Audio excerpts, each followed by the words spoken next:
primeiramente, eu gostaria de agradecer muito esse convite e estar na presença de vocês, Fabíola, Thelma e Kaique. Isso me dá uma alegria muito grande de poder, de certa forma, contribuir para uma manifestação de entre 7 bilhões de habitantes do planeta, não é? Então, vamos à minha infância. Eu nasci em Portugal, Figueira da Foz, margem do lado de lá de Ubatuba, não é? E com 5 anos eu vim para o Brasil. Houve uma espécie de uma ruptura durante a infância, não é mesmo? Então, nesse período, até 5 anos, eu tenho poucas lembranças de como era a minha vida de infância em Figueira da Foz. Me lembro muito, era da praia. Mas tem um elemento muito importante aí, que é a questão da memória, né?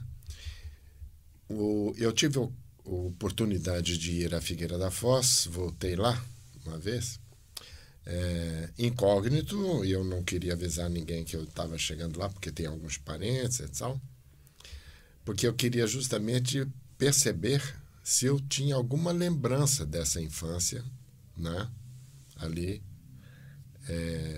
na Figueira. E então eu desci da estação do trem, que é junto ao cais do porto, e comecei a caminhar. A primeira coisa que eu senti foi o cheiro do mar, que me fez recordar. Esse cheiro é muito familiar, né? Depois eu ouvi as gaivotas cantando. Então, também é uma consciência, uma memória, né? Sim. E, finalmente, eu vi a cor das redes, cores verdes, que eu bati o olho e falei, nossa, eu já conheço essas redes. E é interessante isso porque não é só memória, são consciências, né? Consciências sensoriais, né? São as primeiras consciências do ser que nasce, né? Mesmo, eu acredito, no útero da mãe já estão funcionando. Primeiramente, com certeza, o tato, né? O calor e tal, né? Essa percepção do feto, né? Então, a recordação das infâncias são dentre todas elas, as que mais me tocaram, né, profundamente, foram as sensoriais. Eu não me lembro de fenômenos ou fatos assim que eu possa destacar, exceto que uma vez eu estava na praia e torci o pé na areia, né? E fiquei mais preocupado com a bronca que eu ia levar, né, por ter torcido o pé, porque eu pulei de um muro alto, do que propriamente com uma torcida no pé. Então, isso foi até os 5. Aí, no 5, houve uma ruptura e partiu de navio para cá, para o Brasil, né? E a família, quem era? Quem vivia lá? Era sim. Seus pais, Meus pais, irmãos? não, meus pais já estavam no Brasil, né? Vieram, eles me trouxeram, né? Mas lá na Figueira da Foz tinham tios, né? E basicamente tios, né? Tanto da parte do meu pai quanto da minha mãe, né? E não haviam outros. E primas, né? Irmãos? Não, o irmão também veio. Aliás, o irmão nasceu aqui, né? O João nasceu aqui depois que a gente veio, alguns anos depois. Só um irmão? Só um irmão, né? Então, a infância ela tem continuidade no Brasil, né? Mas no sertão oeste do estado de São Paulo, que era uma frente de colonização da época que vocês podem imaginar, com tudo que é violência presente, pistoleiros, grilagem de terras, queima de matas, que é o processo que hoje a gente vê no Amazonas. Eu fui participar dessa frente de colonização no estado de São Paulo, Que anos 1950, né? Então, é uma época que há uma ruptura muito forte em relação à vivência. A Figueira da Foz, cidade litorânea, turística, meu pai, Orives, etc. Orives. De repente, cai aonde? No sertão, com toda essa violência, né? E minha mãe dizia que se tivesse, meu pai, né, também, se tivesse dinheiro tinha voltado para trás, não chegou no fim da linha, né? Por causa de uma carta convite de um tio-avô que morava em Três Lagoas, no Mato Grosso, e que dizia: venha para cá porque aqui é a riqueza total. E essa riqueza o que era? Serrarias, corte e desmatamento total e conquista de terras na força, não é? É isso. É um período muito interessante porque, embora nessa infância estivesse padecendo isso aí com meus pais, eu como criança não sabia dos horrores que estavam acontecendo. Ao ponto do meu pai ter falado, né, para mim, que quando ele chegou a primeira orientação que ele teve, primeiro conselho de um imigrante, de muitos imigrantes de todos os cantos do mundo, era um russo, no caso, que disse: olha, seu Antônio, ele chamava-se Antônio, mesmo que o sangue passe debaixo da porta, não abra. Então, você imagina o clima que existia. Além disso, a fuligem caía todo dia em casa e sujava as roupas que estavam no varal. Minha mãe tinha que lavar de novo por causa do desmatamento, que era queimadas, né? As famosas queimadas.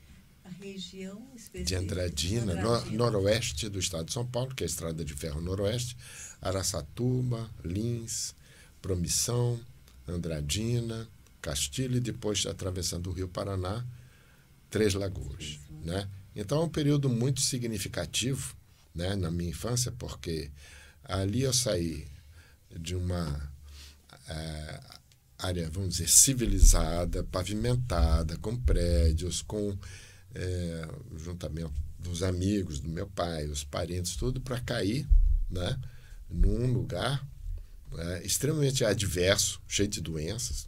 E essa ocasião, minha mãe me relata, eu quase morri, né, por causa de uma infecção intestinal e desidratação.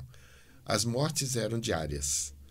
Minha mãe dizia: é difícil o dia que não passa um anjinho, chamava de anjinho, um caixãozinho desse tamanho, difícil o dia que não passa um anjinho aqui na frente, na porta de casa. A porta da casa era a relojoaria do meu pai, e a estrada, a rua da cidade, na realidade, era areia, terra, né? Ninguém, assim, durante chuva, você, para atravessar, tinha que chamar uma charrete, né? Que era o veículo na ocasião para atravessar de rua, né? Porque não dá para atravessar. Então, imagina como é que era, né? Sem condições nenhumas, né? Eu me lembro que durante a infância eu espetei um prego, né, no meu pé, nesse areião. Aí fui correndo lá em casa, meu pai tirou o prego, chamou o farmacêutico e falou: aqui a gente não tem nada. Não tem antitetânico, não tem nada. O que é que faz? Eles não me falaram nada, mas me amarraram na cadeira e puseram o meu pé dentro da água fervendo, certo? Bom, não morri, né? Então funcionou, né? Ótimo. Então, esterilizou. Tudo, né? Ferro quente e tal. E assim, se liquida as bactérias, né? Acho que a sulfa estava chegando, não tinha nem antibiótico, nada. Em compensação, eu era super alegre, corria com o cachorro pela cidade. Se eu não chegasse em casa bem sujo, eu não tinha tido um bom dia, né? E saía descalço, isso, né? Ia pescar lambari no córrego da Figueira, né? Andar a cavalo, ia a pelo, né? Levei uns tombos bons, é claro, né? Mas uma vida maravilhosa, não é? Né? Figueira em acompanhamento. Mais uma vez a Figueira, a Foz da Córrego da Figueira. Córrego da Figueira. E a Figueira é um ciclo, para mim, muito importante, né? E tem onde eu nasci, Figueira da Foz, né? Que é a foz do Rio Mondego, um rio que é um rio que passa em Coimbra, nasce na Serra da Estrela e é o maior rio de Portugal, quer dizer, que está integralmente com sua nascente e foz em Portugal, porque os outros grandes nascem na Espanha, né? O Douro, o Tejo. Então, o Rio Mondego original é essencialmente português e sai para o mar em Figueira da Foz, né? Aí tive essa córrego da Figueira, né? Depois ainda fui estudar, né, geologia Figueira da Glete.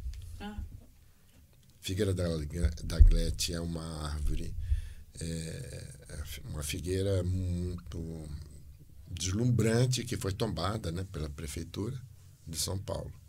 Aí, depois disso, né, eu passei a seguir o budismo, cujo Buda foi iluminado, atinge a iluminação ao pé de uma figueira. E depois eu tive um encontro comigo mesmo na casa da figueira tomando ayahuasca. Então, as figueiras continuam, não? Maravilhosamente. que é isso, né? O Será meu isso? ciclo das figueiras é realmente muito bonito, né? Muito Me significativo. toca muito. E eu, como oliveira, sou da outra árvore do Monte das Oliveiras do Cristo. Então, 2 iluminados eu sigo, né? Então, quer mais? Tá ótimo, tá bom demais da conta. Eu tenho, então, uma proteção muito forte, muito grande. O mundo oriental me dá toda a proteção e todo o desenvolvimento, inclusive espiritual, né? Vem do mundo oriental, né? Dizem que é a minha primeira vida no mundo ocidental, né? Então é um pouco difícil e tal, mas está muito bom. Estou me divertindo horrores, né? Eu venho lá do Oriente, né? E então trago todas essas lembranças, né? É impressionante assim como me atrai, né? Quando era pequeno ainda, voltando, porque eu não quero fugir do tema. Sim. Da infância em Andradina, o vizinho era japonês, tinha ofurô em casa, tinha toda a comida japonesa em casa, e ele me chamava, era onde eu queria ficar, eu não queria sair dali, né? Foi seu primeiro contato, assim, Com a cultura japonesa foi esse vizinho, né? E isso sempre me atraiu muito, né? É tão forte isso que quando eu, com 16 anos, meu pai bancou, né? Eu fiquei sozinho numa pensão em São Paulo com 16 anos. Você vê que era uma outra época tranquila. Você saiu de Andradina. E eu saí de Andradina, meus pais ficaram, mas eu vim estudar no Colégio Roosevelt. E fiquei numa pensão da Dona Maria. E então, do lado e na frente do Colégio Roosevelt, tinha a comunidade budista. Imediatamente eu bati na porta. O que você quer? Eu falei, Eu quero. Virei zen budista. Foi lá que eu conheci o Carlos Reichenbach e outros amigos, né? Que também estudavam o zen budismo. Então tem outro ciclo aí, né? O ciclo budista, né?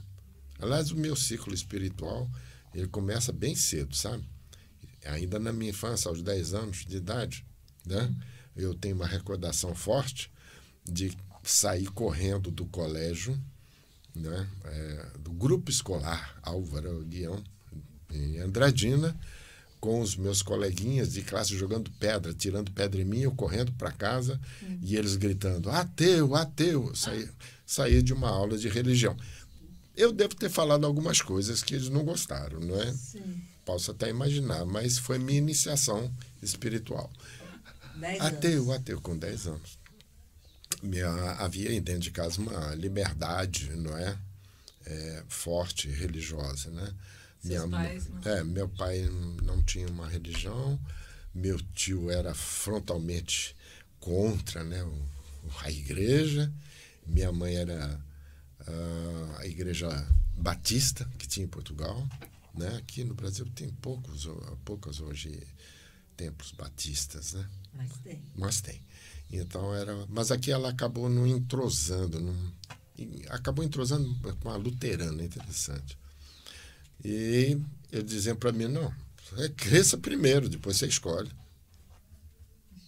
Não? Maravilhoso. Observe. Bem sábio, né? Bem sábio. Então foi uma infância maravilhosa, né? Aí pegou fogo em casa, né? Pegou fogo o quarteirão todo, tudo virou cinzas. Que provocou? Aí eu devia estar com 9 anos. Aí começou numa outra casa, disseram que até tinha sido um fogo criminoso e tal. E pegou a loja do meu pai e no fundo a gente morava. Eu me lembro isso bem. Eu devia ter 9 anos provavelmente. Já tinha nascido o João, que tem 8 anos de diferença, então eu estava com 9, 10 anos.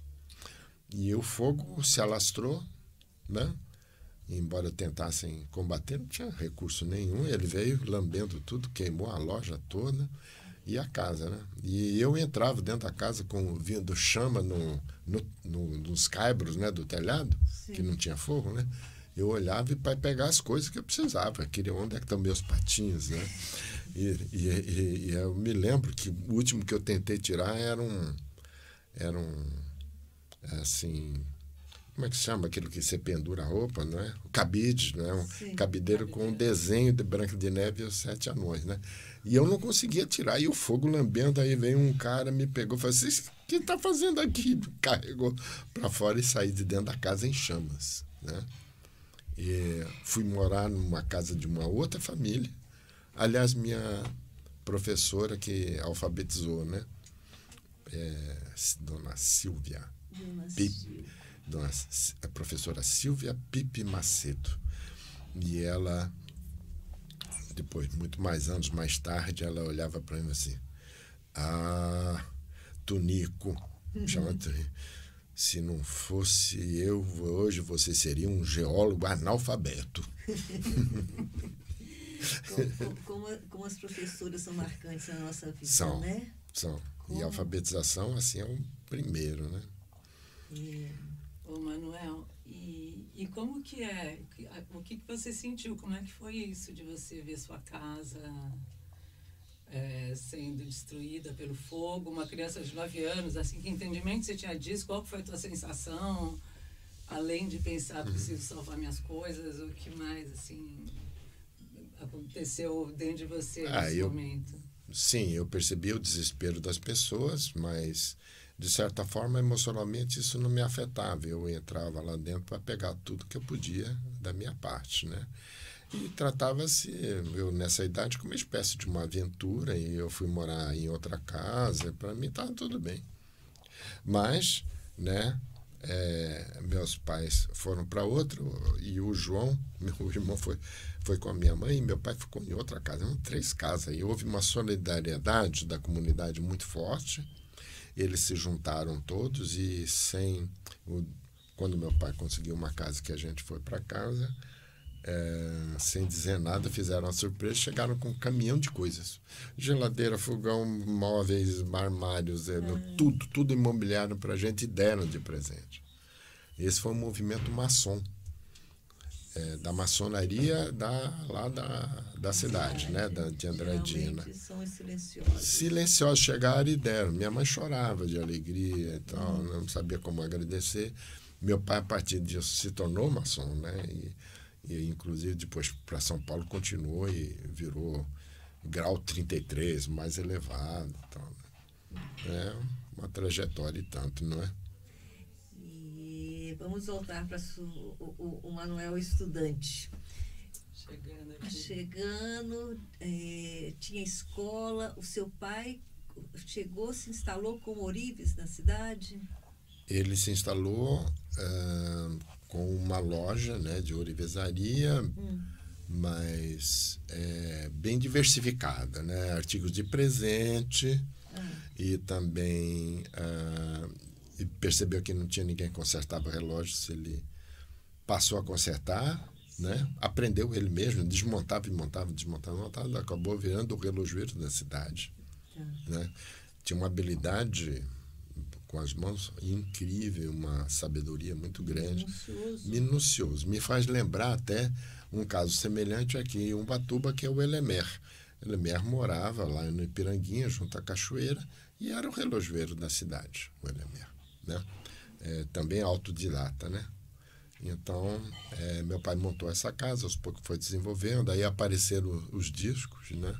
Eram 78 rotações, não existia long play ainda, e os discos chegavam em caixas de papelão, e eu tomava conta da discoteca e vendia os discos, né? E, assim, a grande freguesia que vinham eram as putas de Andradina, vinha da zona para quais são os discos que estão aí. Lançamentos. E, em primeiro lugar, boneca cobiçada, né? Música de zona. E eu olhava aquilo e vendia disco, né? Aí, de repente, apareceu o long play, né? O bolacha, né? Aquele vinil, né? Aí mudou tudo. Em 78 desapareceu, né? Praticamente. E aí eu recebia assim, as primeiras coleções, e guardo até hoje alguns que eu consegui Precioso. guardar, precioso. Bacana. E o Manuel na escola? Mas na escola era 10, né? Muito CDF. Minha mãe chegava e falava, para de estudar, vai trabalhar, vai brincar um pouco, né? Era assim, né? Então, me lembro que no quarto ano primário, na época, era o quarto ano, você passar, tinha que alcançar uma certa nota. Eu tirei 10 em tudo, né? Aí me deram de prêmio, assim, no teatro, vários alunos foram premiados, eu também fui, né? Com uma caderneta de poupança, com grana dentro, deram isso, incentivando, né? E depois continuei no chamado ginásio, né, da época, né, até o primeiro, segundo, terceiro, acho que até o quarto, né, e depois entrava naquilo que a gente chamava de científico. E você já está. E aí, científico é que eu vim, prestei um vestibularzinho, né, para poder entrar no Colégio Roosevelt, né, passei, entrei, e aí eu estava sozinho, né. 16 anos. 16 anos. E essa época eu estava na pensão da Dona Maria, né? E minha vida era ali, né? O colégio, a pensão e a comunidade budista Sotozen Shu, né? Então, eu ficava por ali. Muito no cinema japonês ali era forte na época, né? Na Galvão Bueno, na Avenida Liberdade, vários cinemas, né? Eu não perdi um filme japonês, né? A minha ligação oriental continuava funcionando, né? Um dos colegas de pensão, mas em outro quarto, era o Zé Dirceu. E eu andava com ele, passei para baixo, né? Ele era muito bonitão, o apelido dele era Alain Delon, né?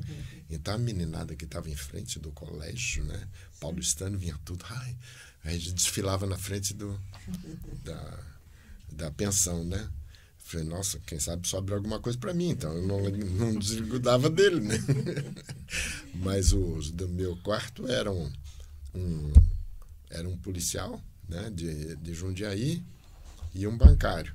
Então nós três habitávamos aquele quarto, onde eu estudava de madrugada para as provas, né? Muito CDF. Seus pais visitavam? Raramente.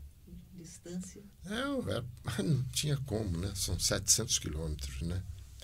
O que eu fazia era saía lá, estava na Liberdade, eu ia até o Jaguaré, onde tinha a empresa Frigorífico Moura, né?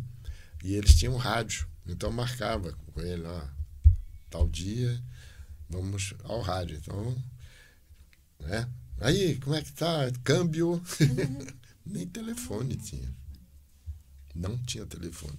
E quando eu ia para Andradina, nas férias, né? Eu ia lá para o frigorífico Mourã e ficava esperando, né?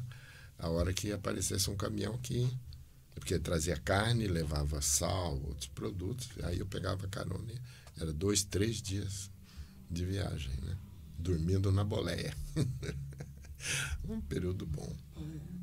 A realidade da família, né? 16 anos, hora de conhecer. Aí, 16, quando entrei na universidade, aí eles vieram para São Paulo, saíram de Andradina, e a gente foi morar no Bexiga. Então, na frente da escola de samba, vai. Então, meus estudos eram todos embalados pelo carnaval, né? Época de vestibular, então, era essa época, né? E essa escolha do vestibular, como é que se deu?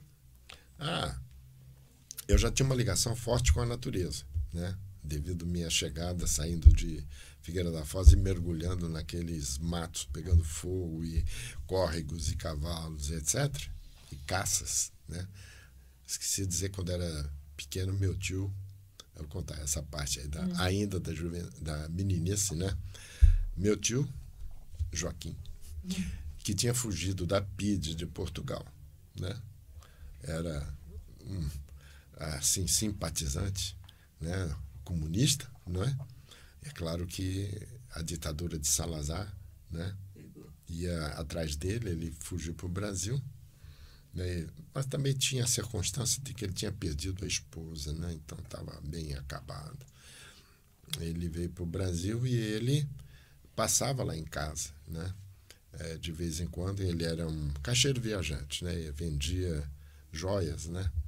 de empresa, né? Que ele trabalhava. Era Bento Loeb, lá do centro da cidade, né? Ele circulava pelo sul, né? E isso eu tinha esses 10 anos, até os 15 anos, uma coisa assim. Ele passava, então, em Andradinha para visitar a gente, não é? E eu sabia quando o tio chegava, porque uns 15 dias, uma semana antes, chegava um barril de 100 litros de vinho em casa. É um barrilzão. Eu falei, ó, o tio está chegando. Primeira bagagem. A primeira, ele está vindo. Aí ele chegava, lavava 170 garrafas, né? Porque para dar 100 litros. Quer dizer, não enchia todas, já vou dizer por quê. Ele sentava no quintal, via aquela figura no quintal, lavando as centenas de garrafas. Punha um cano, uma mangueirinha dentro do barril e punha Fazia pipeta. na garrafa. Mas cada um era um gole, né? Você imagina 100 goles. Então, eu vi aquelas garrafas tudo cheio de vinho, o barril vazio e ele deitado no chão. A trabalho. Era o meu grande ídolo, né? E ele era caçador, né? E então ele tinha uma espingarda maravilhosa espanhola, calibre 12, 2 canos, mocha, né? Quer dizer, não tinha para fora, perigosa até, né? E eu ajudava a limpar, né? Ele fazia os cartuchos, né? Fazia os cartuchos, pólvora, tudo, papel, tá? E eu ia pro mato com ele. E quando entrava naqueles pastos, né? Desmatado, tinha muita codorna, muita perdiz. Sim. Então, o que acontecia? Ele vinha atrás e eu ia à frente. Eu ia à frente, andando, e de repente uma perdiz voava, porque eu ia pisar nela, né? Aí eu deitava no pasto, no chão, e ele por cima de mim matava a perdiz. Infância mais maravilhosa. Então, vamos conversar um pouco sobre o seu momento de estudante em São Paulo. Sua escolha para o vestibular. Certo. Olha, como eu disse, já tinha uma ligação forte com a natureza.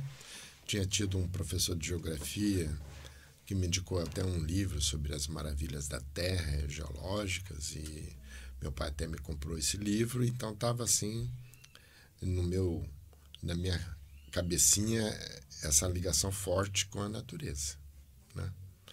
E aí, na época, não tinha, assim, muitas alternativas, né? Em geral, as pessoas iam fazer medicina, né? Advocacia, né? As básicas, né? E eu engenharia, eu não me dava bem com isso, e achava, né, que eu devia fazer belas artes, né? Queria pintar, né? Estava mais ligado com isso, né? Você já tinha um lado artístico? Assim, eu não tinha, mas eu achava que eu devia ter. Né? Gostava de desenhar, né? Mas estive no Belas Artes, em São Paulo, entrei lá dentro, vi os estudos, o pessoal desenhando, né? Eu tinha o quê? Uns 15 anos, 16 anos, 17. E falei, nossa, acho que é aqui, né? Falei com meus pais, falei, como é que você vai sobreviver, né? Com isso, né? Eu vai procurar outra coisa, né? E foi aí que apareceu, nem sei exatamente como, a ideia da geologia, né? Então, a escolha foi feita, passei no vestibular, né, em 64, né? Eu estava com 20 anos. E pronto, me formei em geologia, né? Universitário do Brasil em 1964. Foi bem o começo, né? O que girava no seu mundo? O mundo era... Bom, as aulas eram de manhã e à tarde, né? Era o dia todo, né? Eu morava na Bela Vista, o Bexiga, e ia até Alameda Glete, ou ônibus, e às vezes até a pé. Era um pouco longe, mas para mim tá tudo bem. E essa era a vida de segunda a sexta, né? Mas havia também um coleguismo muito forte entre os alunos, né? Entre os colegas da geologia, né? Então, por essa ocasião, nós nos encontramos, né? Mas por que nós nos encontramos? Porque houve um momento em que eu achei que eu não devia estar fazendo geologia, porque eu queria viver o agora. E a geologia era um diploma de futuro, então me deu um choque. Eu saí da aula, praticamente abandonei a faculdade nessa ocasião. Mas um professor foi em casa e tal, aí indicou um psiquiatra, né? Porque essa crise existencial, vamos lá resolver isso e tal, não está certo. E aí eu entrei numa situação psicológica complicada, né? Porque eu queria estar comigo e desenhando e fazendo poesias, etc. E o mundo exigia que eu assumisse as responsabilidades. Aí fui lá para o psiquiatra, né? Acabei me tornando amigo dele, né? E era essa época, tinha um LSD, né? Sim. Aí eu falei, doutor, me arruma um negócio desse aí, né? Aí ele fala, não, Manuel, você não. Você já é um lisonjeado natural, você não pode tomar esse trem, não. Enfim, eu acabei voltando, mas quando eu voltei, eu percebi que não... Por que eu abandonei? Porque não tinha um congraçamento entre os colegas e tinha muita gente sofrendo com isso daí também. Falei, gente, fizemos um bate-papo, assim, não é nada formal, né? No bar, tomando a cerveja. Falei, não, nós precisamos resolver isso. Não dá para continuar assim. Então, eu, junto com outros, criamos, né, um movimento chamado Geosamba. E o Geosamba tinha toda uma programação, né? Essa programação contava com pequeno teatro, declamação de poesia. Naquela época rolava, era Mayakovsky e tal, né? E depois entrava um filme, né? Havia um debate sobre o filme e, finalmente, um barril de cerveja, porque ninguém é de ferro, né? Isso daí aconteceu durante várias sextas-feiras, né? Que a gente tinha esse congraçamento, porque ali, na Figueira da Glete, tinha a geologia e a biologia, né? As meninas também participavam do Geosamba, que para a gente era uma alegria total, né? E a psicologia tinha as três, né? E química também tinha. Química, psicologia, mas uma parte da psicologia, porque eram mais laboratórios, tipo formigueiros, da comportamento de animais e tal. Biologia e geologia. Então, era festa. Aí vinha todo mundo. Esse Geosamba, não sei se existe até hoje, mas durou muitos anos. Só que com o tempo, acho que não havia, assim, uma quantidade grande de pessoas que pudessem se manifestar artisticamente, não é? E então ia já direto pro samba, né? A gente tocava, né? E nessa época também entrei com um amigo meu, a gente fundou um jornalzinho chamado O Brucutu, né? Então eu escrevia, passava no stencil, né? Aquele negócio, né? Álcool, e distribuía, né? Para todos, né? Então, eram atividades que me seguravam, né? Ah, sim, esqueci de dizer que nessa época que eu saí fora, né? Foi 66. E eu vim para o Ubatuba. Mas por que eu vim? Porque no ano anterior De 64 para 65, houve a famosa Operação Ubatuba de alfabetização. A Operação Ubatuba foi criada por um jornalista da Folha, Evandro, e que junto com o prefeito Titilo Matarazzo formataram um programa de alfabetização de adultos, alfabetização dos caiçaras, né? E na USP foi aberta a possibilidade, as pessoas fizeram cursos, eu fiz curso como era estudante, então vários estudantes de todas as áreas, medicina, engenharia e tal, fizeram esse curso na ACM. Quem deu aula para gente? Os habitantes de Ubatuba. O farmacêutico. Seu filhinho? Seu filhinho. O escultor Bigode. Vários outros que eu não me lembro. Apresentaram o Ubatuba. Eram os nossos professores. Entendeu? Método Paulo Freire, claro. Vindo clandestinamente, porque não podia dizer que era método Paulo Freire, porque eles estavam perseguidos em Pernambuco, presos, né? Uns saíram de lá, vieram para São Paulo para participar desse programa da Operação Ubatuba, né? Mas sem dizer que era método Paulo Freire, e fizeram todo o método Paulo Freire, quer dizer, era construído a partir da população, né? E eu fiz, todo mundo fez as provas, eu passei também, ainda bem, não com uma nota muito boa, mas vim e era em duplas que davam aula aqui. Eu dava aula na Estufa, né? Com uma professora, Tânia, e é um mundo que se abriu para mim de uma forma maravilhosa. Então, nessa época, eu era estudante, né? Sim. Então, isso foi marcante na minha vida, porque o que aconteceu durante esse período de 2 meses, né, de alfabetização de adulto, né, marcou muito minha vida, né?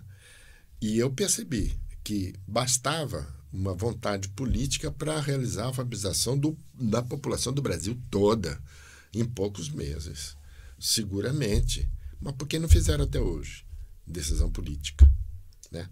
E aqui, em Ubatuba, aconteceu isso. Ou seja, na hora que perceberam que começou a haver reivindicações, começou a haver cidadania, que as pessoas se manifestavam como seres humanos capazes e com seus direitos, o que houve? Um recuo, as forças de repressão limparam tudo e não deixaram que se repetisse que a gente ia voltar em julho, nas férias, para consolidar. Acabou. Cortaram. Mas isso era 65, não é? Sim. E então, quem que apoiava? A Força Pública de São Paulo montou as tendas, né? No Perequê-Mirim, em Maranduba e em Perequê-Açu. Eram 3 grandes núcleos, né, de estudantes das várias unidades da USP que funcionavam para dar aula. Mas quando dava aula? À noite. Então, o que você fazia de dia? Dava todo suporte, né, às populações. Sim. Porque quem é que estava de dia? As mulheres e as crianças. Então, era ação dos médicos, das enfermeiras, tudo estudante, com supervisão, é claro. E eu entrei nesse grupo também, né, e aprendi a examinar a lâmina para saber que tipo de verme que era, fazia laudos, né? Enfim, foi feito um trabalho de saneamento assim, na área de saúde de Ubatuba fantástico. Em 2 meses estava todo mundo já examinado o que tinha, o que não tinha, e as orientações para que as pessoas pudessem ter uma vida mais saudável, como cozinhar, como fazer isso, como fazer aquilo, né? Um trabalho maravilhoso. E à noite era, então, o momento da escola, né? As pessoas agarravam o lápis assim, e existia um sistema de fazer as letras perfeito, né? Bem bolado para que pudessem escrever no papel. Houve pessoas que se descobriram e começaram a fazer poesia, como a dona Polônia, que era muito amiga minha, que andava em cadeira de roda no bairro da Estufa, né? O sobrinho dela era engraçado, né? Ele tinha um nome que era uma paródia do milionário americano. Ele era Rock, Félix. E dali na Graça poderia estar aí nesse grupo? Não sei. Talvez sim. Mas o que aconteceu foi que fazia-se, então, reuniões em que havia reivindicações por parte dos caiçaras. E quando teve a nossa reunião, que foi num colégio aqui, vinha gente de todos os cantos. Caiçaras, um movimento incrível. Vocês não podem imaginar. Lotando as salas do grupo. E eu me lembro de uma das propostas, né? É que na estufa, né, havia um problema que todo mundo fazia assim, não dá, essa estrada a gente não passa, precisa melhorar essa estrada, etc, etc. E então, foi proposto, né, na ocasião, na Assembleia Geral dos Moradores, né, que fosse feito um mutirão para fazer uma série de trabalhos que pudessem deixar o acesso à estufa. Passava ali perto da ponte. Eu sei que eu subia andando à beira do rio, do córrego ali, que é o córrego Tavares, ali em Sabesp e tal. Aí uma trilhazinha realmente desconfortável, tinha lama e tal, né? Então, vamos fazer um mutirão. Então, e quem se habilita, vamos fazer, juntar, é a força da comunidade. Aí um garoto, que eu gostaria de saber até quem foi, devia ter o quê? Uns 16, 17 anos, subiu na mesa. Peraí, nada disso. Eu lembro que ele falava muito rápido, né? Difícil entender com aquele sotaque ubatubano, mas enfim, ele disse o seguinte: de jeito nenhum. Ou os turistas que já têm casa aí nessa estrada vêm participar com a gente, ou nós não vamos fazer estrada para eles, não. Porque eles que passam com o carro que nós não tem, jogam lama em cima da gente. E temos que exigir deles, a participação deles. Se eles não participarem, ninguém aqui vai botar a mão lá. Acabou o mutirão. E começou a haver aí foi para a prefeitura uma reivindicação, uma massa enorme de reivindicações da cidade. 65, com o projeto da Rio Santos já na mesa, que foi depois executado nos anos 70, vai que, sabe, essa alfabetização aí não está muito boa não, né? Porque vai criar problema para a gente ocupar e grilar os terrenos, não é mesmo? Completamente. Cortaram. É assim. Você vê que a decisão política não existe no Brasil problema técnico. Não existe problema científico. Não existe problema nenhum, senão a vontade política voltada à população. Se não tiver isso, não tem nada. 2 meses. Então, eu conheci Ubatuba, sim. Né? Fiz grandes amizades com caiçaras, inclusive um deles era um irmão meu, jogador de futebol, o pessoal mais velho conhece, o Américo, morreu atropelado, coitado. Conheci a esposa dele, as filhas, tudo, né? Aí, quando aconteceu de eu ficar ficar bem, e abandonar a faculdade, falei, para onde que eu vou? Vou para Ubatuba. E vim para cá. E fui morar onde? No Ipiranguinha. Então, morei numa casa de pau a pique, né? Numa estiva, a cama era madeira, paus, né? Sim. Dormia lá.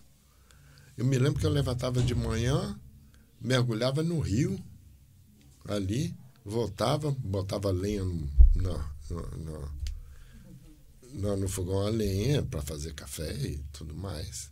E morava lá comigo o Moisés, uma figura que talvez os velhos devem lembrar. O Elemer morava em outra casa, do outro lado do rio, né?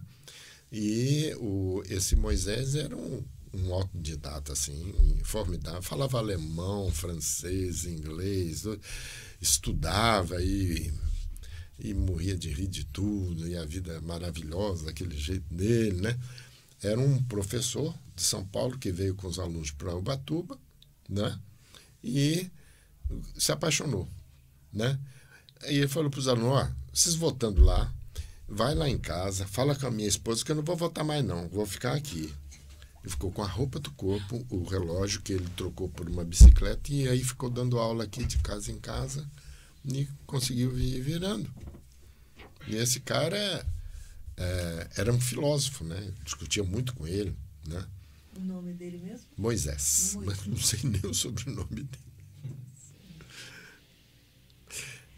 Então, eu tive essa vivência, que foi um intermédio, né, no meu curso de geologia. Aí eu voltei e concluí. Né? Voltou para São Paulo e fez. E concluí o curso. Né?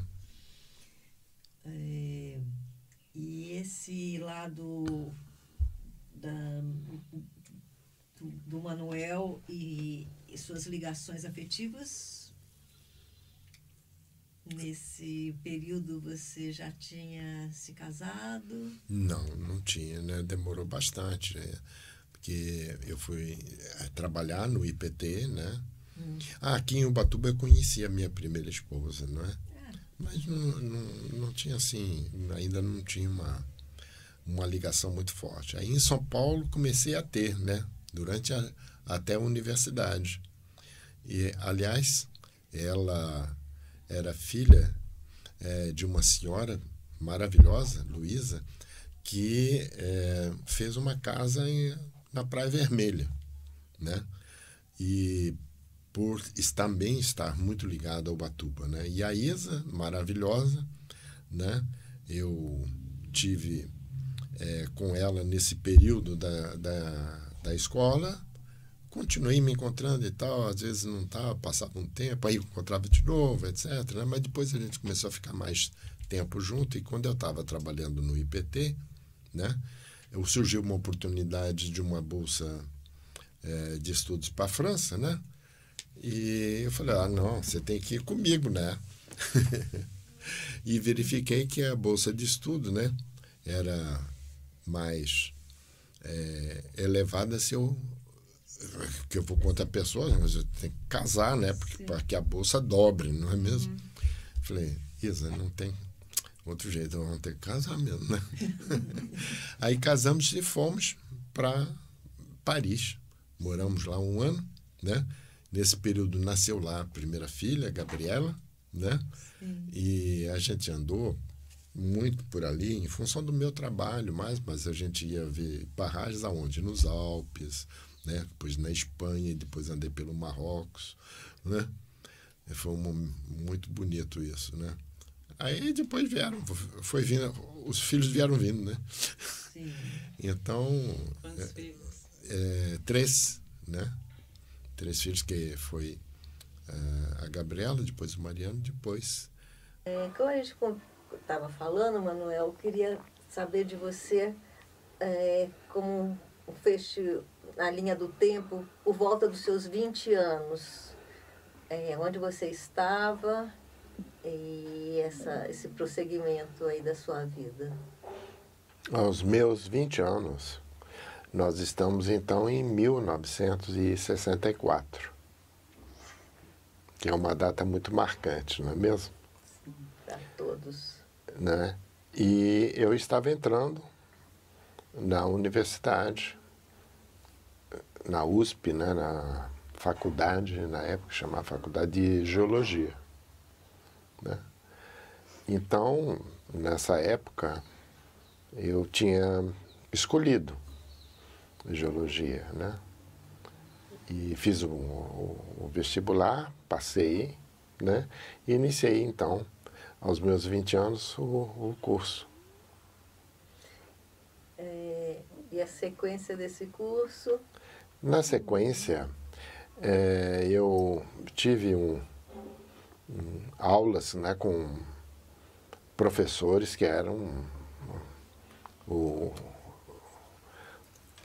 a elite, né, dos professores da USP, que já tinha alguns anos, mas ela tinha trazido professores de fora, tinha formado os primeiros aqui, e a gente estava numa geração na sequência. Então, professores de ponta, né, em todas as áreas, como, por exemplo, muito conhecido o Aziz Absaber, né? Sim. E então tive o privilégio de ter, né, grandes professores nessa época. E fui me enfronhando nas questões geológicas. Hoje eu vejo, assim, olhando para trás, que não era o caso do Aziz Absaber, mas muitos eram muito teóricos mesmo, e por forte influência da geologia europeia. Ora, a geologia europeia é fundamentada nos processos dos Alpes, por exemplo, que expõe as rochas todas, né, com muita clareza. Você está no campo, até um camponês, você pergunta para ele ali, ele fala para você como se fosse do cotidiano dele, né? O mergulho das camadas está para oeste, né? Porque ele está vendo. Termos franceses como nappe de charriage, que são dobramentos que se estendem, né? São visíveis, as rochas estão expostas. Então, todas essas estruturas são passíveis de serem vistas em regiões assim, como dos Alpes, dos Andes, tal. Mas no Brasil não é bem assim. O Brasil é um país tropical, com muita alteração de rocha, e em poucos lugares elas afloram, e quando afloram, podem nem mostrar estruturas desse tipo, como é o caso do Pão de Açúcar, Corcovado, são monolitos de granito, né? Então, eu sentia muito essa dificuldade de ver no país aquilo que tinha sido trazido como... E estava tudo correto, perfeito, né? Mesmo porque as sondagens ou escavações permitiriam que a gente fizesse uma analogia. Então, os modelos europeus são os modelos que valem para qualquer face da Terra, em termos de estruturas e tal. Só que aqui a gente não as via. Certo. E sentia, né, realmente a necessidade de uma geologia mais tropical. Mas quem deu isso mais foi, por exemplo, o Aziz, nas observações que ele tinha da paisagem, das paisagens brasileiras, né? Que pela forma delas, as chapadas, né? As várias unidades geomorfológicas do Brasil, ele era craque, né, em expor para a gente então tinha um pouco mais de visibilidade, né, daquilo que importava em termos da geologia brasileira, né? Então, e eu senti isso, acho que um certo conflito, né, nos primeiros anos, né, um pouco de dificuldade em poder observar isso, né? Mas iniciavam-se disciplinas novas, né? E uma das últimas foi geologia aplicada, ou geologia de engenharia. E isso daí eu comecei a me dar bem, porque era uma geologia aplicada às questões de obras e meio ambiente, de maneira que a gente escapava um pouco daquela área de mineração, petróleo, né? A Petrobras contratava a maior parte dos alunos, né? E não me interessava muito, me interessava mais essa geologia aplicada.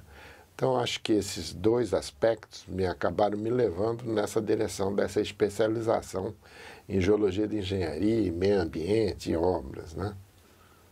E assim. Agora, realmente foi um período complicado politicamente, então, 64 a 67, acabei participando de passeatas, né? Era um movimento incrível, né? Houve aquela guerra na Maria Antônia, né? Do Mackenzie e a USP, né? Então a gente viveu uma época de turbulência. E essa época de grande turbulência, né? Nos levou para um caminho assim também interessante. A gente tinha aulas na Alameda Glet, onde tinha uma grande frondosa, e está lá até hoje, que está tombada, né? A figueira, uma figueira enorme, né? Uma plaquinha lá da prefeitura. Então, nessa quadra lá da Alameda Glet, a gente tinha aula de manhã e à tarde, os dois períodos, né? Direto. E talvez por essa turbulência toda e poucas relações, das pessoas se sentiram muito isoladas, né? Nossa, a gente vem aqui, entra na sala, a gente nem conversa e tal, né? E a gente então criou, né, um movimento chamado Geosamba. Esse movimento Geosamba existe até hoje, né? Isso criado em 65, 66, mais ou menos assim. E esse Geosamba ele deu um calor de convivência entre os alunos. E iniciou-se, né, com um programa mesmo, né? Então ele tinha uma primeira parte de poesias, declamações, teatro, etc., manifestações artísticas de quem queria se apresentar, né, entre os alunos, né? Pois, em geral, passava-se um filme e havia debate sobre o cinema, sobre o filme, né? Em geral, eram filmes mais engajados, né? E também, na primeira parte, as poesias eram Mayakovsky, né? Havia várias cenas, né? Gorky e tal, né?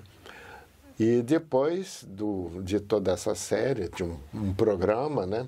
Aí começava já o samba mesmo, tinha gente muito boa para tocar, e abria-se então um chopp.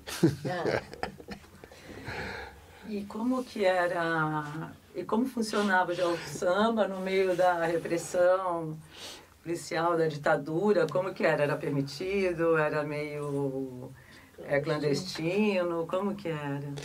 Sim, o ambiente, inclusive, era não era só geólogos, porque lá funcionava a química, algumas aulas da biologia e até da psicologia, ali na Alameda Glete, nos Campos Elíseos, né? Então, de 64 até 68, foi um primeiro golpe. Na realidade, esse período não era... ele era repressivo, perseguidor, mas de figuras ilustres, inclusive, né? Até o Titilo Matarazzo, aqui de Ubatuba, foi também questionado, foi por 2 vezes, ele foi, mas ele se livrou nessa época. Imagina, intelectuais de porte, vocês sabem, Paulo Freire, etc., foram perseguidos, mas não havia um movimento, digamos assim, grande, né? Havia um protesto estudantil e tal, mas uma festa como essa não era considerada alguma afronta ao governo. Até então. Até então. Quando chegou 68, aí a coisa virou. Aí realmente foi um golpe dentro do golpe, né? A coisa é tão bonita, tão interessante, que de 64 até 68, houve até aqui em Ubatuba, né, a Operação Ubatuba, que promovida pelo Titilo Matarazzo, e embora os vereadores fossem contrários, porque eram vereadores, professores, etc., muito sem entender o que estava acontecendo, mediocridade, não é? O Titilo, conseguiu apoio do Exército para a alfabetização de adultos. Não dizia, mas era escondido que era e foi Paulo Freire. Sim, total. Né? E eu vim dar aula aqui, pelo método Paulo Freire. Haviam 100 universitários, mais ou menos, da USP, que vieram para cá. Foi um movimento maravilhoso. Eu já falei dele, então, um pouco, né? Pouquinho. Então, mas se tiver algum aspecto que queira aprofundar, foi um movimento incrível, né? Porque ele demonstrou que se você quiser politicamente fazer a alfabetização de adultos com cidadania e melhoria das condições das comunidades, é possível fazer. Em 1 ano você levanta esse Brasil, se quiser. Mas não quer. Porque assustou aqueles que já viam Ubatuba como grande oportunidade de investimentos no eixo. Então, eu tive essa oportunidade de 64, 67, ainda ter uma condição, vamos dizer assim, razoável, embora tivesse não crescendo, intensificando, né, os protestos e as repressões. Agora, a partir de 68, então, aí já foi uma coisa já tenebrosa, né? Já foi meio fora de tudo, né? Então, dizia 64, 67, Titilo Matarazzo aqui em Ubatuba fez um movimento com o Exército e com o método Paulo Freire. Né? E eu dei aula, aprendi como aplicar o método e tudo, né? Minha área era estufa. Tiveram 3 acampamentos de universitários aqui, né? Que era Maranduba, Perequemirim e Perequiaçu. Cada um com suas áreas de atuação, né? De alfabetização, que a alfabetização era um item dentro de um processo maior chamado cidadania, né? Então, quem era contra? A Câmara de Vereadores. E quem bancou? Titilo Matarazzo. Chamou a ACM, né? A Folha de São Paulo, um jornalista, Evandro Mesquita. Aqui tinha uma advogada maravilhosa, Alzira Helena, né? Que também administrou, né? Havia o apoio do Exército, o Exército depois não pôde vir, passou para a Força Pública, a Força Pública veio, montou barracas para todo mundo, comida, tudo, e a gente ia para a batalha. E trabalhava assim na alfabetização, né? À noite, porque as pessoas estão trabalhando. Durante o dia, havia um processo de visitação, né? Que, sobretudo, estudantes de enfermagem, médicos, tal, que iam fazer visitas, escolher amostras de sangue, fezes, etc. E a gente passava a trabalhar também nesse processo durante o dia, né? E o seu envolvimento pós-68 dentro da política e movimento estudantil? Eu tive uma condição muito especial, digamos assim, né, que me fez até afastar de toda essa situação. Porque em 68 eu fui contratado pelo Instituto de Pesquisa Tecnológica e fui enviado para trabalhar no interior do estado de São Paulo na construção da barragem de Ilha Solteira. Então, completamente distante de tudo, porque não chegava notícia. Já não chegava em São Paulo, os jornais eram censurados. Lá, então, nem pensar, né? Então, lá em Ilha Solteira, eu fiquei assim como se fosse isolado, né? 68, 69. E quando eu saí de lá, que eu vim para São Paulo, a diretoria do IPT resolveu me enviar para a França para examinar lá as alternativas tecnológicas, né, de tratamento de fundações de barragens. E lá fui eu. Então, de novo, meio que exilado da turbulência, fui para lá. Então, esse período pós-68, eu fiquei meio que à margem. A gente tinha, assim, alguma coisa que estava acontecendo, mas não sabia, né? Só indiretamente, né? Quer dizer, acabei sendo... A vida me pôs assim, você não, você fica assim fora, né? E eu não tinha envolvimento político, assim, nenhum, né? Mas em 71, quando eu votei, né? Eu acabei sendo preso, né, pelo DOI-CODE, lá da Rua Tutóia, que é assim, um centro de tortura incrível, né? Eu e minha primeira esposa, né? Fomos presos porque eles desconfiavam que eu tinha alguma coisa, eu não tinha, mas achavam que eu tinha, né? Porque meu nome estava na cadernetinha de endereços de um amigo que morava na Bahia, mora ainda na Bahia, e que teve encontro com Lamarca. E o Lamarca, sendo perseguido, acabou pegando ele. Como pegou esse amigo meu, geólogo, pegaram a caderneta de endereço dele e verificaram que, entre tantos que foram, todos eles foram perseguidos, eu também estava, né?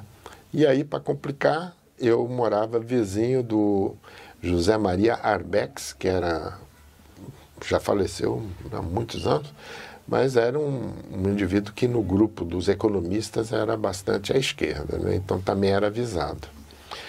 E então, falei, não, vizinho, né? Mas ele era casado com a Zulaê Cobra Ribeiro, que foi inclusive candidata, acho que com Covas, como vice dele, uma coisa assim. E a Zulaê era advogada do Esquadrão da Morte. Então, havia também um contraponto aí, né? Quer dizer, um indivíduo que achava que ele era comunista, casada com uma advogada do Esquadrão da Morte, super respeitada pela repressão, porque ela botava a boca no trombone, né? uma série de coisas que foram atenuantes de tudo isso que aconteceu. Mas lá fui preso, que lá cerca de uma semana, e eu e a Isa, né?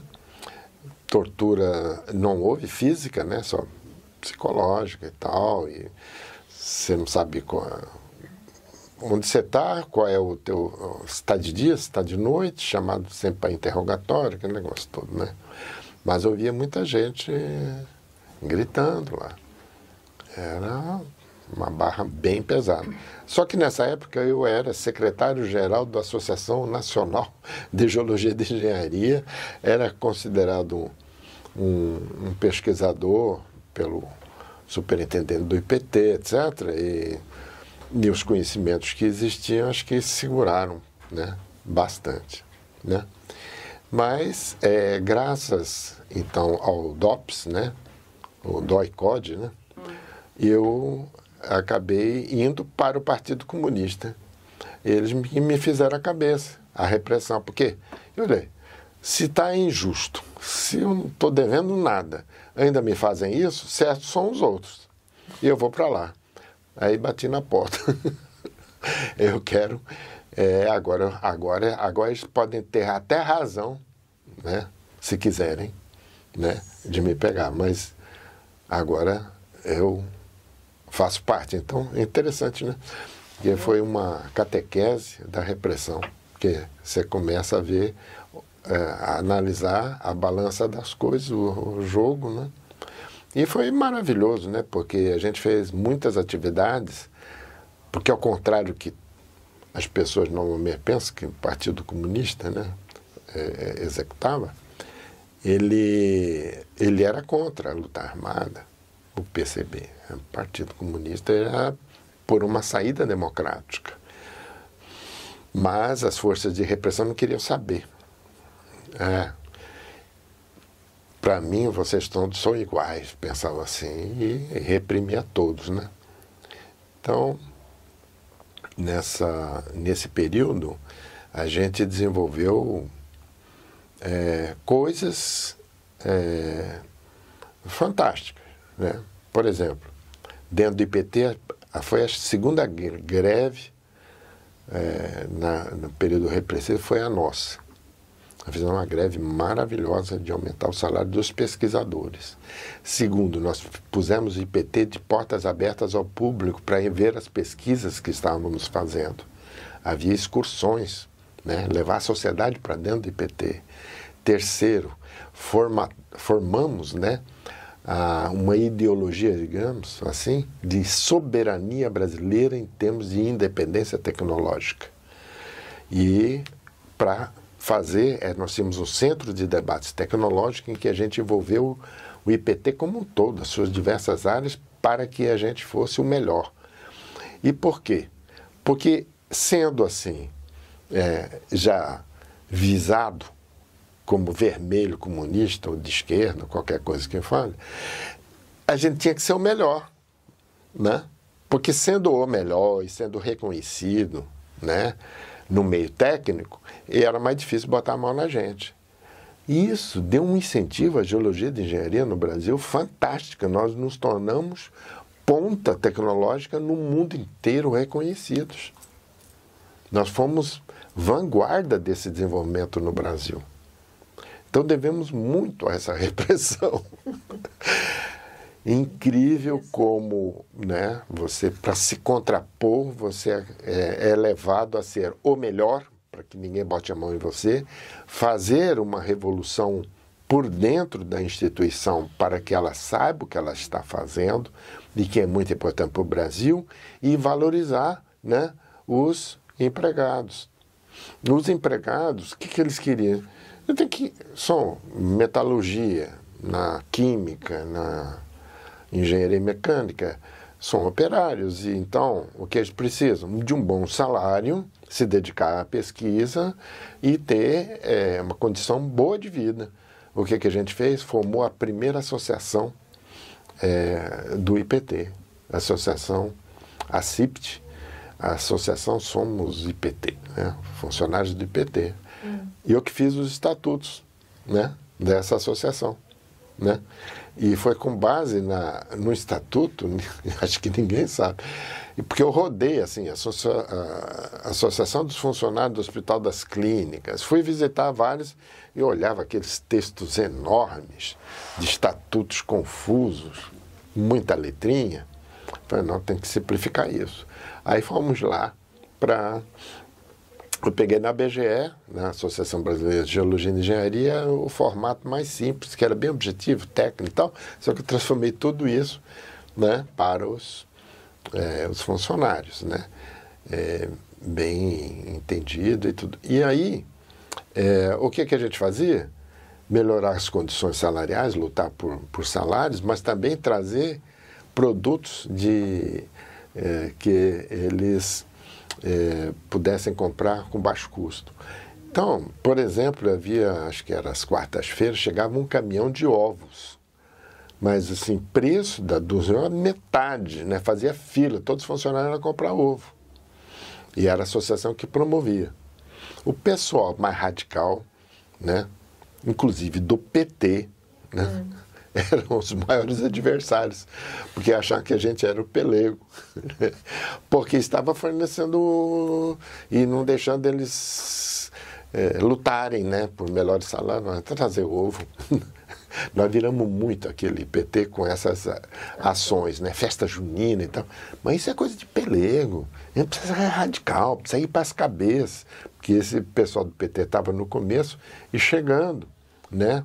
Muitos da USP, né, que vinham com aquela mentalidade estudantil.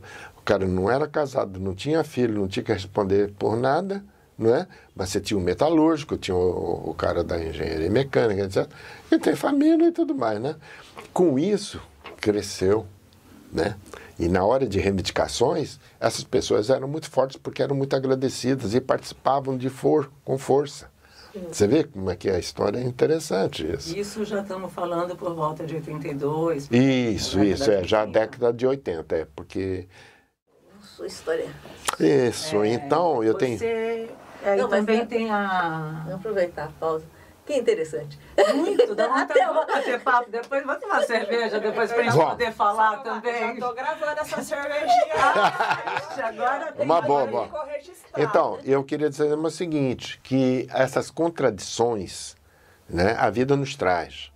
E a gente tem que ser esperto e ter a sabedoria de perceber o melhor caminho para que a gente possa agir. Por exemplo, vou dar um exemplo. Olha só. Maluf, governador de São Paulo, olhou o IPT e falou, isso aí vai me ajudar a ser candidato a presidente. Eu vou usar o IPT. Aí fiz Paulo e Petro e tal, de dentro do IPT a gente combatia. Sim. Mas ele também fez o seguinte, ele ofereceu o IPT para os governos dos estados nordestinos, porque o Nordeste ele não tinha penetração. Para vocês, né? Não, vai pagar, pagaram nada, né? Os governadores, os estados nordestinos não pagaram, mas aí falou, então vem, né? Então, eu vou dar um exemplo. O estado de Alagoas foi o primeiro até. E ele falou, queria que o IPT fizesse o projeto da transposição do São Francisco. Isso em 84, 85, que era um projeto do Major Cavalcante de Alagoas do século anterior. Essa daí já é... Levar o São Francisco para o sertão é uma vontade, um projeto muito antigo, né? Acho que na época do Império. Então, nós falamos assim, ok, nós aceitamos, mas com uma condição. Nós fazemos o projeto, mas nós queremos saber os condicionantes do projeto antes. Então, queremos fazer um diagnóstico de onde que ele vai, para que ele vai resolver. Não quero saber, você está me trazendo a solução para eu fazer o projeto executivo, eu quero saber qual é o problema. Bom, conclusão. Nós fizemos uma equipe enorme de geólogos, socióloga, engenheiro, economista, agrônomo, etc. E lá fomos nós para Alagoas fazer um levantamento das condições que a transposição poderia ser uma solução. E verificamos que não. Havia dois problemas principais. Os pequenos recursos hídricos que existiam lá estavam sendo mal utilizados e poluídos, mal explorados. Quer dizer, vamos trazer água de fora, sendo que os da casa não estão sendo conservados. Nós precisamos iniciar por aí, melhorar a condição, né? E segundo, água para quem? Para quê? Para encher os açudes dos grandes proprietários de terra. Quem tem pequenas propriedades vai usufruir disso. Na realidade, quem tem pequena propriedade, que trabalha a terra, tem condições muitas vezes de sobreviver, mas um grande limite, que é a falta d'água, é a água para beber. Não é nem para irrigar. Começa já antes. Tem água para beber. Para ele ter água para beber, ele perde um dia. Ele vai buscar, não sei onde, distante, traz. Ou a mulher, né? Ele, a mulher. Em geral, as mulheres trabalhavam muito nessa busca de água. E aí, nós ouvimos até de um sertanejo, né, dizer assim: ô doutor, vocês vão trazer aí um canal, põe um cloro que a gente aproveita e bebe. Essa frase fechou, né, uma condição que nós falamos para o governo de Alagoas. Não. Nós temos que ir nos alvos específicos, onde está faltando água, que a pessoa ficou essa economia degradada porque lhe falta água para beber e descendentar gado. Então, nós pegamos ali na região de Delmiro Gouveia, traçamos uma pequena adutora sem canal, só por cano. Por quê? Porque aí não havia evaporação, perda de água, era objetivamente levando para chafarizes e pontos específicos para que as pessoas pudessem ter água para beber, né? E essa adutora, fizemos o relatório, entregamos, né? Depois de passado muitos anos, o próprio governo do estado resolveu fazer, né? Mas não disse que tinha sido a gente, chamou de Adutora do Sertão. A Adutora do Sertão de Alagoas foi projeto nosso. Mas o que aconteceu? Com isso, nós verificamos os problemas. Aí trabalhamos no Ceará, no Rio Grande do Norte, Pernambuco, na Bahia, Sergipe e Alagoas. E verificamos que o problema da falta d'água é o mesmo, porém, as condições específicas locais eram muito diferentes uma das outras. Claro, existem vários nordestes dentro do Nordeste, assim como todas as paisagens indicam que tem subpaisagens diferentes. Então, nós verificamos que as tecnologias eram muito localizadas. Um aproveitamento de um poço, de uma fonte de água, uma barragem subterrânea, uma barragem de areia, um catavento, uma cisterna, um barreiro, que eles chamam, essas terminologias da região. Sim. Falei, poxa, esse daqui do Ceará não conhece esse negócio, Sergipe e vice-versa. O que nós fizemos? Nós juntamos tudo e fizemos uma publicação, espécie de um manual, em que está escrito quantos quilinhos de cimento vai, quanto de areia, como é que faz o ferro, como é que você faz essas pequenas obras. Chamamos de aproveitamentos de tecnologia simples para aproveitamentos de pequeno porte dos recursos hídricos do Nordeste.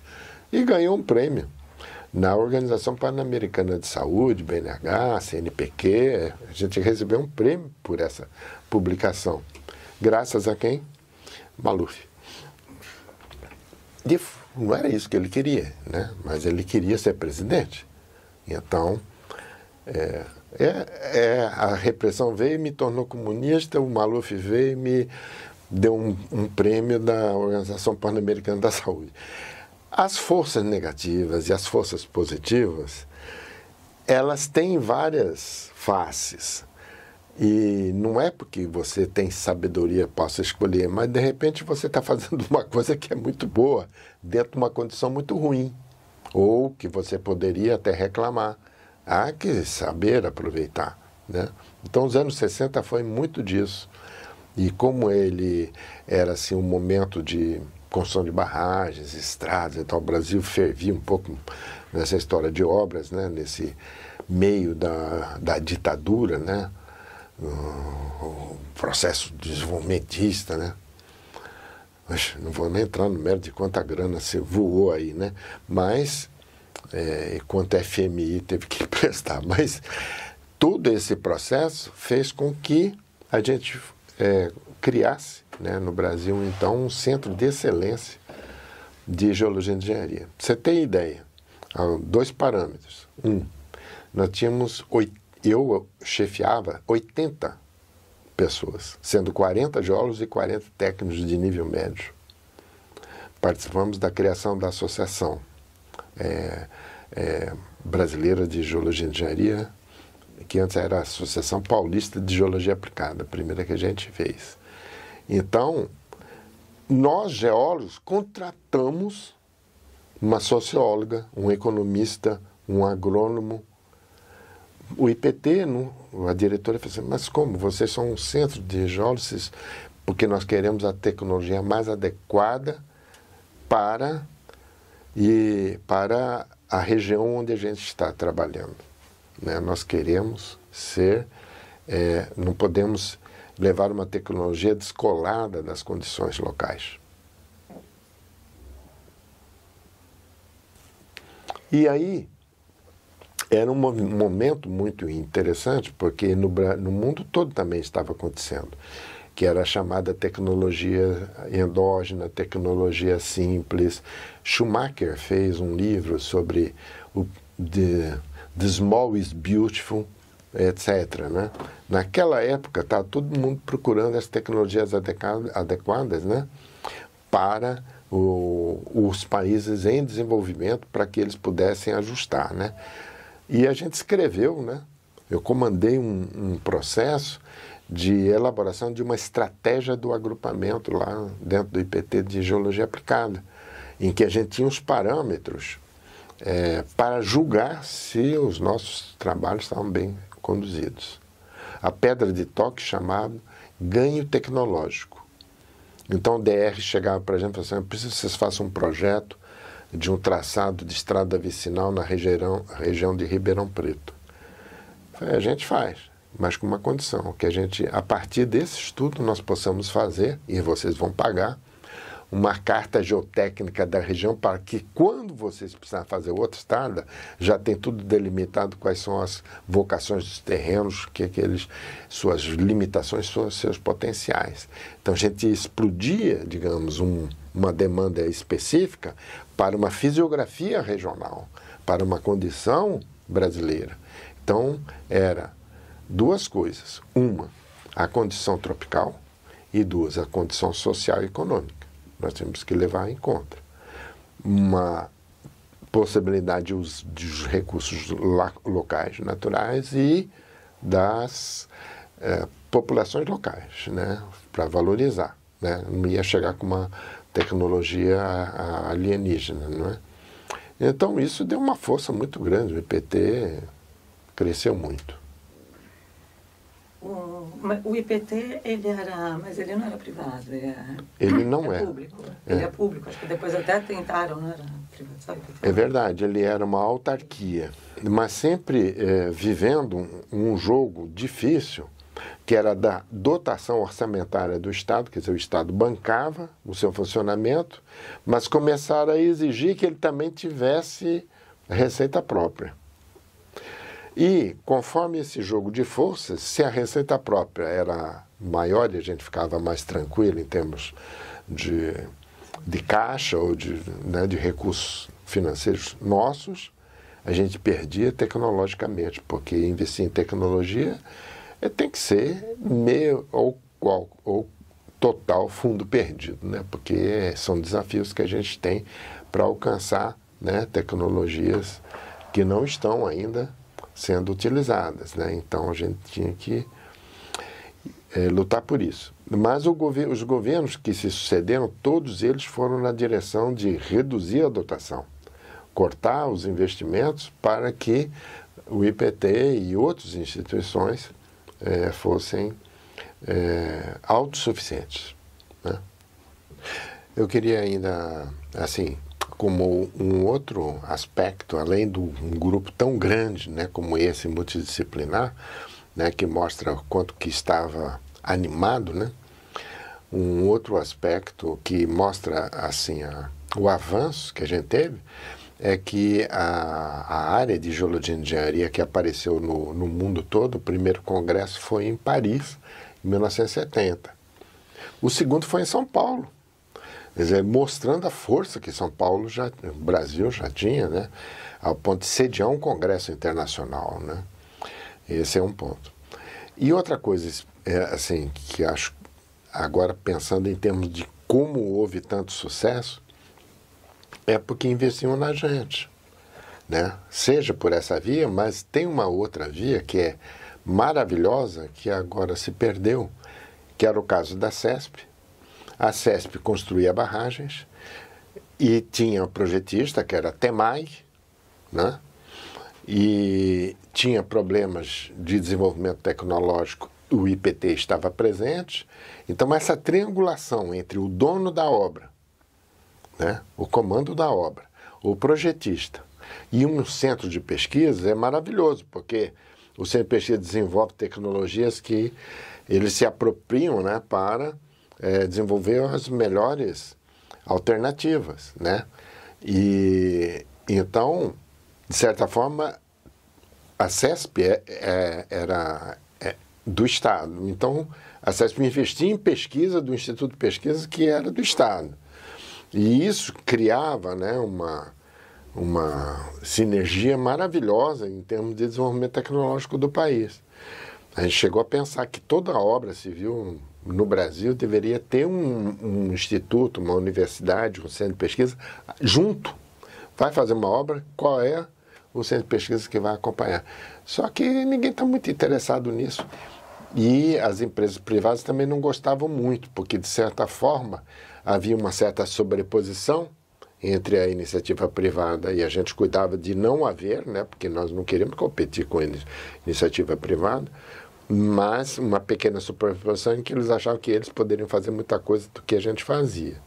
Mas era só uma questão de critério, poder separar o que é pesquisa de longo prazo e outros para atender um projeto específico, que isso é um problema da projetista. Tudo bem, sem problema.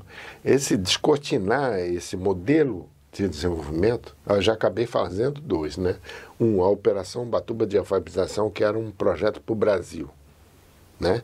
E dois, o desenvolvimento tecnológico brasileiro com centros de pesquisa acoplados em uso do solo, de qualquer forma.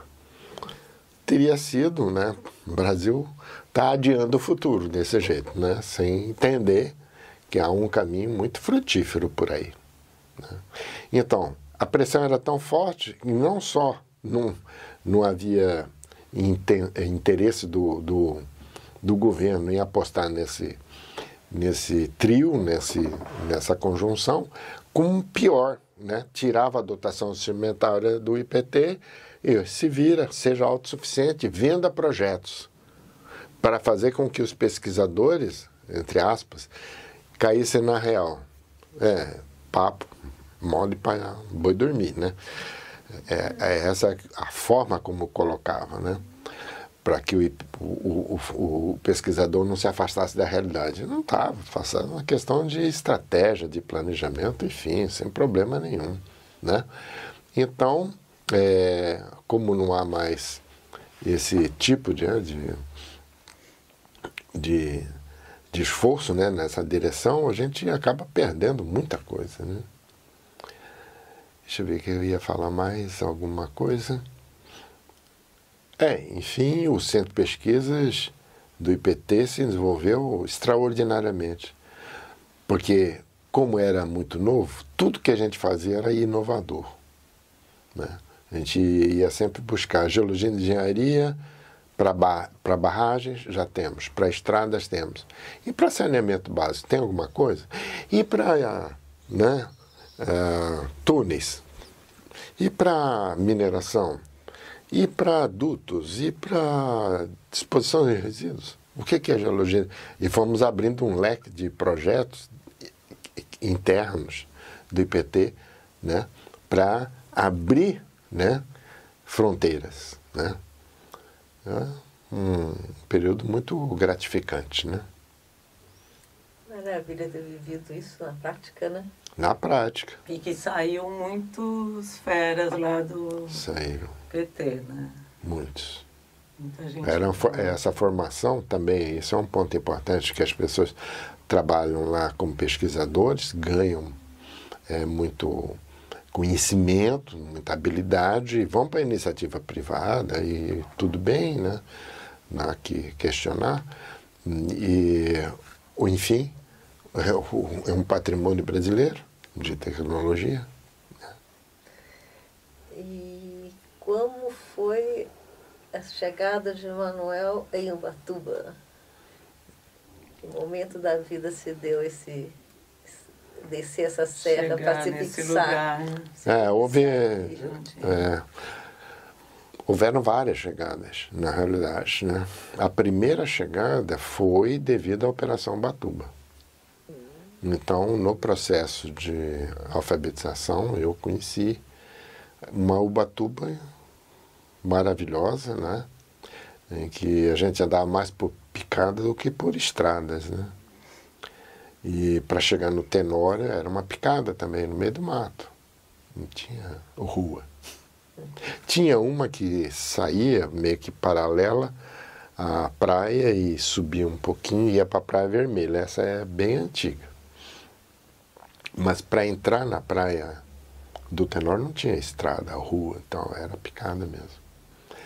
Então, essa foi a primeira chegada, né?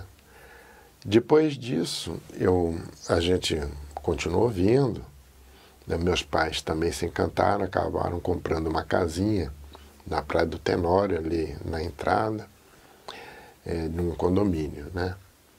Não no condomínio do Tenório, mas um condomínio na Rua do Filhinho, né? Esse primeiro contato com Ubatuba foi bem interessante, porque eu acabei conhecendo pessoas assim, muito conhecidas, né? Como o Filhinho, né? O Bigode, né? O Tizio, a Alzira Helena, da Operação Ubatuba, né? A Sara de Brito, que fez a primeira lojinha de artesanato, e foi ela que introduziu o trançadinho daquele peixe, sabe? Um peixe que é um trançado, ela que trouxe. Era uma ex-freira da Argentina. Então tem umas histórias assim incríveis. Madre Glória? Hã? Madre Glória? Não é estranho, né? Foi uma madre por muitos anos aqui também. E havia, porque a gente circula em alguns caminhos, não todos, Claro. né? E havia um grupo de estudos incrível, o grupo do Krishnamurti, né? Era um grupo que se reunia, acho que era bem na casa do Elemer, na casa que era no Ipiranguinha, onde tinha uma casinha lá, de pau a pique, né? Onde acabou indo para lá também uma pessoa com quem eu convivi um certo tempo, que é o Moisés, umas figuras de busca, né? São buscadores, né? Meio que espiritualistas, né? Então eu me envolvi muito com esse pessoal, né? Tinha uma ligação forte. Isso é 65, 66, 67. Mas aí, como eu disse, eu fui trabalhar fora, fui para o interior do estado, depois fui para a França, estudar as barragens francesas, trouxe tecnologia de lá. Quando eu estava lá, me chamavam l'espion brésilien, né? O espião brasileiro. Eu fotografava tudo, trouxe tecnologia mesmo para valer, para o IPT. Mas é pessoal aberto, né? Interessante que a pessoa que mais me deu suporte lá era do Partido Comunista Francês. Uma coincidência. Ele era vietnamita. Casado com uma francesa, tinha 3 ou 4 filhos, o que era uma coisa extraordinária, porque ninguém tinha filho. E até o governo francês bancava, né, para você ter filho, né? ele já tinha uma porção. E ele que me levou em reuniões de operários, né? Dos centros de CFDT, como se fosse aqui como se diz, os comandos, né? Participei de reuniões lá, né? E foi a pessoa que olhava para mim assim, eu sei os seus problemas, você desse país menos desenvolvido, eu tenho que te dar tudo para você caminhar. Você é estagiário, eu fui estagiário, ele, vietnamita francês, fui estagiário no Japão, é horrível, eles jogam, né, o estagiário sempre para escanteio, né? Vem cá que eu vou te explicar tudo. Me deu todo o mapa da mina, de toda a tecnologia francesa. E eu sabia de tudo, inclusive dos bastidores, das coisas erradas, porque os engenheiros franceses, evidentemente, não iam falar de insucessos. Ele me contou por aí, os insucessos, para eu aprender por uma solidariedade internacional comunista. Solidariedade. As pessoas não entendem o que é o comunismo. Mas porque a mídia, a propaganda é tão forte que acho que comunista come criancinha, né, que são doidos, etc. Né? E não é nada disso. O dia que descobrirem. Muito maior, né? Fantástico. E aí, onde é que eu estava mesmo? Chegando Você ia falando das suas vindas para Ubatuba. Então, essa primeira chegada foi depois interrompida, né? Pelo fato de eu viajar para fora, né? No Brasil. Quando eu voltei, eu me lembro que eu vim fazer uma visita a Ubatuba e me assustei. Já começava o processo de degradação, que não teria acontecido caso tivesse avançado o processo de cidadania do Caiçara. Não teria acontecido. Já havia uma postura dos caiçaras que assustou a classe política de Ubatuba e o governo do estado, porque onde já pensou, eles estão pensando por cabeça própria, que história é essa? E aqueles que vinham para comprar terras e vinham negociar, iam ter uma resistência muito forte pela frente. Então, quando eu cheguei aqui, um tempo depois, eu trabalhei um tempo fora também de São Paulo, eu comecei a ver que começou a degradação. Então, eu não quis mais voltar, porque me doeu.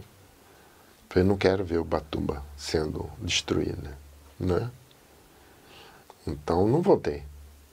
Aí, quando foi lá pro final dos 80, começo dos 90, eu comecei a vir, mas consegui romper com a minha angústia, porque eu considerei que eu não estava mais voltando onde eu tinha estado, mas sim numa outra Ubatuba. Então aliviou essa forma de ver, né? E aí continuei vindo, né? Com a família, as crianças, meus pais, e a gente teve um período assim de visitas, idas e vindas, esse período todo, até recentemente, então 2000, quando então eu agora já, assim, divorciado da primeira esposa e casado com a segunda, nós resolvemos vir morar em Ubatuba, né? Mas também com essa perspectiva de que a terra é outra, né? Então, e eu cheguei com muita vontade, né, de fazer alguma coisa e tal, né? Porque eu já vinha com aquele pique lá. Trouxe um método de gestão ambiental para crianças, né? Um método Verá, não sei se eu cheguei a passar para vocês. É um livro que você Um livrinho, né? Eu tenho. Que eu queria engajar, né, as escolas nisso. Cheguei com início de uma tese de doutoramento, que seria da Adriana, para uma análise da microbacia do Rio Grande, em termos de uso do solo, impactos, etc., sobre os fundamentos, né, geoambientais de como traçar as principais unidades territoriais de Ubatuba, as questões dos escorregamentos e as zonas de risco, etc. E é interessante que todo lugar que eu fui, que todas as pessoas que eu falei, nunca houve nada que pudesse desenvolver. Aí eu recuei, né? Falei, tá bom, vou no meu canto. Vou ficar comigo mesmo, né? Então, mas já que eu ainda continuo assim, ligado a essas questões ambientais, acabei abrindo uma empresa que é uma certificadora ambiental, né? CAOB, né? Que significa Mata Verde, para créditos de carbono. Por quê? Ainda dentro desse espírito de soberania brasileira, desenvolvimento de tecnologia brasileira, conhecimento brasileiro, no país que tem a maior parte das matas, né, do mundo tropicais, nós deveríamos ter algo independente. Nós estamos submetidos aos projetos, a maior parte, 99%, 100%, a certificadoras internacionais, sendo que a maior parte deles estão numa delas, que é a Verra. Tudo bem, ela certifica os projetos brasileiros, mas dentro das condições que ela se coloca, que são milhares de hectares, que senão não comporta o estudo, né? No Amazonas e num projeto de redução de desmatamento e degradação, em que há comprometimentos, né, que acabaram nunca sendo feitos e que ela caiu num descrédito porque não considerou questões fundiárias, em que os proprietários seriam proprietários, inclusive, de áreas do Estado, né? E não temos certificadora brasileira. Tem que criar. Então, nós, até com um amigo aqui, lá da Casa do Óleo, Marcondes, ele, incentivado por uma liderança indígena lá da aldeia, Bela Vista, né? De que os índios exercem um procedimento de manejo de mata que mantém, né, a mata, não deixa que haja degradação, embora usufruam dela, eles têm consciência dessa necessidade e também não recebem nada por isso. E eles estão bancando também uma área enorme, né, em que eles poderiam receber por chamados serviços ambientais praticados para manter a mata. E ele incentivou o Marcondes, que me procurou, e ele montou uma empresa desenvolvedora de projetos e eu estabeleci a metodologia para a certificadora. E ele executou, com base nessa metodologia, o projeto Abraço da Floresta no sul de Minas Gerais, no município de Dom Viçoso. Completamente diferente dos projetos da Verra, ou seja, na Mata Atlântica. Pequena propriedade, agricultura familiar, que era o que a gente queria. São 4 milhões de propriedades familiares no Brasil. E com isso a gente poderia, por esse estudo, examinar toda a biodiversidade, os solos, enfim, ele tem um potencial enorme. Essa metodologia que a gente traçou, em termos de conhecimento do Brasil, devido à paga dos serviços ambientais, e acabou fechando o projeto, transformando as toneladas de carbono, que é a moeda, né, de crédito de carbono, né, transformando isso em créditos de carbono, que foram vendidos alguns, porque o mercado não compra, porque quem é essa CAOB? Né? Que certificadora é essa? Ainda. Né? Então, a gente está aguardando uma posição mais firme por parte do governo brasileiro, né, para que ele defina os critérios para ser uma certificadora brasileira, que ela tenha credibilidade e chancela do governo, mas eles não soltou nada até agora, estão muito devagar. Eu tive a oportunidade, fui na COP30 lá em Dubai, de conversar diretamente com o ministro Haddad. Falei, ministro, olha, isso é uma questão de soberania nacional. Tecnologia tem que ser independente em cima, na área que a gente tem mais condições, né, de fazer crédito de carbono e de conhecimento no Brasil tropical. Ele me colocou em contato com assessores lá, a gente teve algumas reuniões, espero que eles tenham absorvido alguma das coisas que a gente passou, mas enfim, o pouco que foi vendido de créditos, né, por contrato com os proprietários o Abraço da Floresta, metade era da gente, metade dele, mas foi pouca coisa. Mas o que eles fizeram? Já está saindo agora o relatório de monitoramento, né, do projeto, novas cercas, plantio em áreas que precisava recuperar de APP, né, cercando a área por causa de caçadores, e tinha uma trilha de motos também, foi interrompida, um acerto com a Polícia Ambiental de Abraço da Floresta, de Minas, uma formação de um grupo vigilante na região para resguardar as matas, houve um envolvimento até o legislativo lá, prefeitura, executivo, né, divulgação em jornais, etc., de pessoas que estão lá no meio, né, do mato, digamos assim, lá, fazendo uma agricultura saudável, né, mas que não estavam envolvidos nem com o que é isso, mudança climática, o que é ODS, né, Objetivos de Desenvolvimento Sustentável, o que é isso, o que é aquilo, e no fim uma comunidade inteira começa a se alinhar dentro dos conceitos que estão lá na estratosfera dos dirigentes governamentais, porque não chega embaixo, a partir de uma coisa tão simples quanto essa. Mas estamos aguardando. Então, nessa segunda vinda para Ubatuba, como não deu muito certo aqui, aquilo que a gente veio assim, com corda solta, né? Mas havia uma dificuldade muito grande de interlocução com a prefeitura, né? Com secretarias e tudo. Então, nós partimos para isso, né? Estamos aí aguardando uma posição de regulamentação do mercado de carbono por parte do governo. A gente está pronto. Vamos ver o que pode acontecer agora, né? Então, Ubatuba agora, para mim, né? Ela está numa encruzilhada muito forte, muito grande, né? Com todas as suas paisagens, que não preciso nem falar, natureza e tudo, né? Um processo de degradação muito forte, né? E espero que haja condições de reverter isso, né? E que possa transformar, né, esses valores da natureza em valores sociais, econômicos, né? Para a comunidade de Ubatuba, né?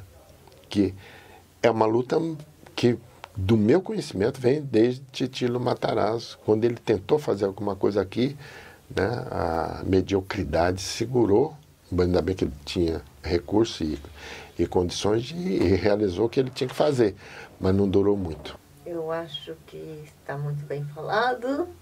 Vamos agradecer a sua presença, sua disponibilidade de estar aqui com o Núcleo Ubatuba Museu da Pessoa. Se tiver mais alguma coisa que você queira nos informar. Eu gostaria de, vamos dizer assim, traçar em forma ainda de esboço, né? Porque é uma oportunidade muito grande, né? E eu agradeço muito a vocês, né?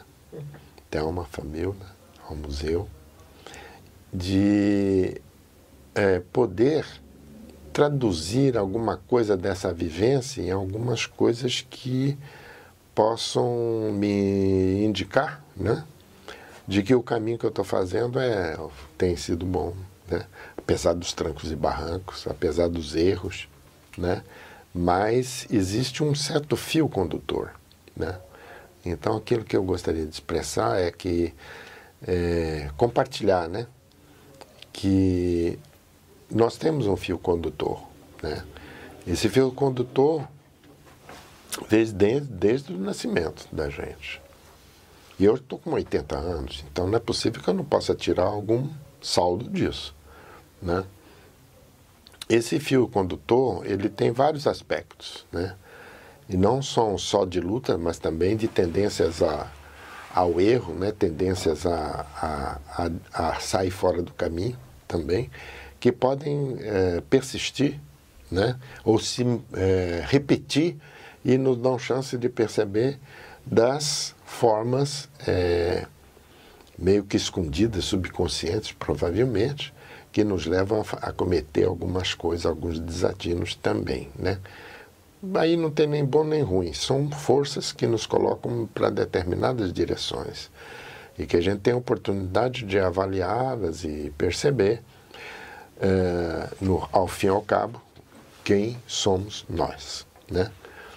E em termos, eu queria dizer que eu coloquei muitas coisas dos termos práticos, mas esses termos práticos do dia a dia, que é pagar boleto, etc., desenvolver tecnologia, entrar no mercado, etc., é como se fosse o traçado de um tapete, vamos dizer assim.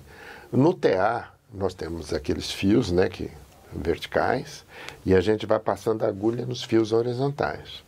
A vida da gente, que a gente faz todo dia, são os fios horizontais. A gente tem que trançar esses fios. Mas, se não for os fios verticais, não se sustenta, porque eles vão dar uma linha vertical. Quando eu digo vertical, é mais o lado sutil, espiritualista da coisa. E aqui é a parte mais material. Na realidade, não tem um e tem o outro, não. Eles são juntos, eles não são dois, eles são um só. Então, eu percebo que o tapete só se mantém se ele for traçado assim, né? Com as linhas, com os fios verticais e os horizontais. Um sem o outro não vai funcionar. Se for só os verticais, você vai cair para os eremitas que se escondem nas grutas e acabam buscando, né, uma santidade que não existe, né? E se for só o horizontal, você vai acabar ficando sem conteúdo, né? Sem humanidade, né? Sem valores humanos, né? Então, esse é um caminho do meio. Nós somos um tapete, então tem que cuidar desse trançado, né? Um e outro são muito importantes, né? E o dia a dia, embora mais banal que ele possa parecer para mim, ele traz atrás de si, de bastidores, uma linha vertical. Então também tem que estar bem alerta, né, com respeito a posturas em relação aos desafios das linhas do cotidiano. Mas nunca desprezar, não. Tudo é importante, né? E à medida que vai passando o tempo, você vai chegando, né, naquele ponto, assim, cada vez eu sei menos sobre as coisas, né? As interrogações crescem de uma forma extraordinária. Mas isso é a ilha do conhecimento, que até o Marcelo Gleiser falou, né? Você tem uma ilha que você conhece. A borda da ilha é o contato com o mundo desconhecido em volta. À medida que você vai criando conhecimento, o teu perímetro de ligação com o mundo desconhecido se torna maior. E você tem mais conhecimento, mas o contato com o desconhecido é maior. Parece uma contradição. E é verdade isso, né? Então agora, assim, nesse momento dos 80 anos, eu vejo que há consistência, há uma certa linha que eu posso traçar, né? Desde o meu nascimento até hoje, e para mim fica muito claro que é a questão ambiental, né? Natureza, a relação homem-meio ambiente, né? Por coincidência, vários estudos que eu andei fazendo até hoje, coincidência entre aspas, caminharam nessa direção, né? Até esse último que eu falei da CAOB, né? Do certificadora, né? Então eu fico assim muito feliz que, ao mesmo tempo que eu vou conhecendo as outras pessoas também, e ao mesmo tempo mais dúvidas em relação à vida, né? Que é muito complexa demais da conta, né? E acredito que a gente é um ser só, né? Tudo importa, né? Em termos de corpo físico, mental, espiritual, emocional, é tudo uma coisa só, né? Então, hoje eu estou cuidando o melhor possível de todos eles, né? Em todas as minhas buscas, né, espirituais, vem até hoje, né? Refletindo, realizando. Fisicamente faço tai chi, yoga, caminhada, né? E sim, não é uma questão disciplinar, não, é a vontade de, né? A vontade de elimina essas questões, né? E então, estou muito feliz e muito agradecido porque vocês me incentivaram a fazer essa introspecção. Muito obrigado. Nós que agradecemos. Obrigada.